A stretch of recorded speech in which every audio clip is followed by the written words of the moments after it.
We've got the top 10 deep dive waiver wire finds coming up next on Beat the Odds. Don't go anywhere. Hello, sports fans. Welcome back to another episode of Beat the Odds. We're going to do our Diamonds in the Rough series, where we're going to take a look at waiver wire finds you can find in about 25% of leagues or less. If you like this type of content, be sure to like the video, subscribe to the channel, and hit that notification bell so that way you'll be notified whenever we drop an episode. Let's dive right into number 10. We've got Luis Garcia, 20% owned, batting second in that lineup. 4 runs scored over the last 2 weeks, 8 runs batted in, 318 average. He's a pure contact hitter, and he's batting in a perfect spot in the lineup at number 2. Not much in terms of power or speed. He doesn't really walk a whole lot either, but he's very involved in that offense in Washington. I would kind of picture him more as a Jeff McNeil, at least in contact terms, certainly without the price tag as well. Let's go to number 9. We have Brian Wu, 11% owned, 10.1 innings pitched over the last 2 weeks, 16 strikeouts, 3.48 ERA, 0.77 whip. Wu was absolutely obliterated in his debut against the Rangers a couple of weeks ago, giving up 6 earned runs in 2 innings pitched. But despite that, Wu has a 20 strikeouts against 2 walks in 12.1 innings pitched. That certainly plays for fantasy squads.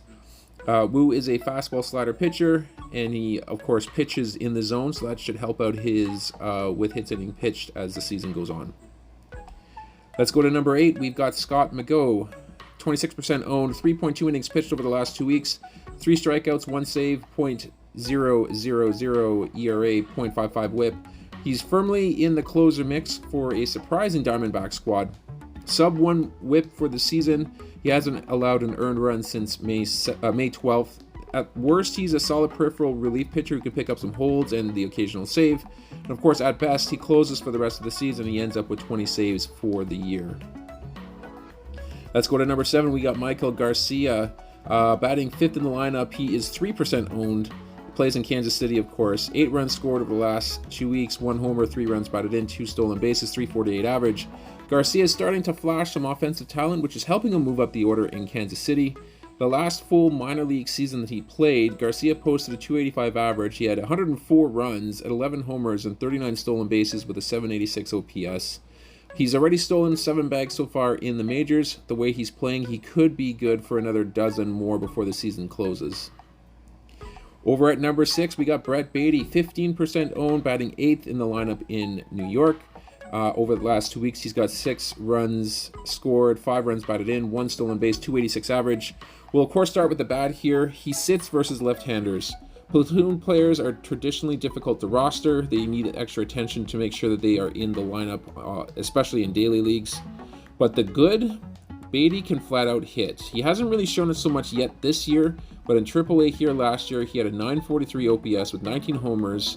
And don't forget, he had a torrid start to the season here this season before he got his call-up.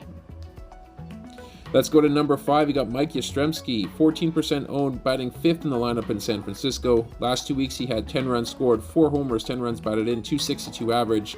It does seem as though every season we have a Mike Yastremski sighting. He still strikes out too much for my liking, but when he's on, there is few hitters that are more dangerous than him in the bigs. He has raised his OPS 55 points since over the last 10 days that he's played. Let's go to number 4. We got Kyle Bradish, 18% owned, 17 innings pitched over the last 2 weeks, 1 win, 19 strikeouts, 3.1 in ERA, and 1 whip. His last 2 starts, it was a 7-inning start with 1 earned run against the Blue Jays, followed by a 5-inning start with 8 strikeouts and a win against Tampa Bay. He's certainly not the ace of this Orioles squad, but Bradish is holding his own so far, and he should run into some more wins thanks to the strength of the Baltimore team. And, I mean, the fact that he only has 3 wins right now this season, I think, is just sheer luck against him for this part. Let's go to number 3. We got Spencer Torkelson, 22% owned, 8 runs scored here, 3 homers, 8 runs batted in, 231 average over the last 2 weeks. He was the number 1 pick in the draft for a reason. Once he gets his hitting figured out, I believe he's got the pedigree to be a fringe all-star as soon as next year, and I wouldn't bet out against Spencer Torkelson to have a second-half surge as early as this season. If he's out in your leagues, he's certainly worth a stash. just to kind of see how he pans out here over the next couple of months. Let's go to number 2. We got TJ Frito, 16% owned, 5 runs scored over the last 2 weeks, 1 homer, 6 runs batted in, 2 stolen bases, 306 average. I kind of hold TJ Frito with the same logic as I hold Jake Fraley. He's certainly not the most talented hitter on this list, but he's currently the strong side platoon, and he leads off on one of the most potent offenses in the league when he plays. So as long as that stays true, he is most certainly worth rostering. And finally, let's go to number 1. It's Henry Davis, 45% owned.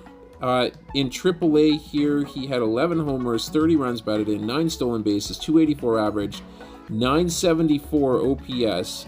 And the stat that kind of popped out for me, he had 40 walks against 46 strikeouts so far in the minors. Now, of course, I am cheating a little bit here. This is a list that's supposed to be 25% or less. Of course, he's sitting at 45% owned right now. He should be in my top 10 pickups for the week here coming up next week, but I feel that there's a chance that he'll be rostered in too many leagues by that time, so I figured it was right to kind of discuss him here. The biggest thing outside that I can tell you guys outside of the stats that I just listed is the Pirates do seem to be committed in getting Davis some everyday at-bats. They are playing him in right field right now, so that outfield tag should be coming shortly, and that's just going to make him even more valuable in fantasy squads. And that's going to do it here for this episode. I hope you guys enjoyed it. If you did, please leave a like on the video. And, of course, subscribe to the channel if you haven't yet done so already. We are going to sign off for now, but we are going to catch you guys on our next episode.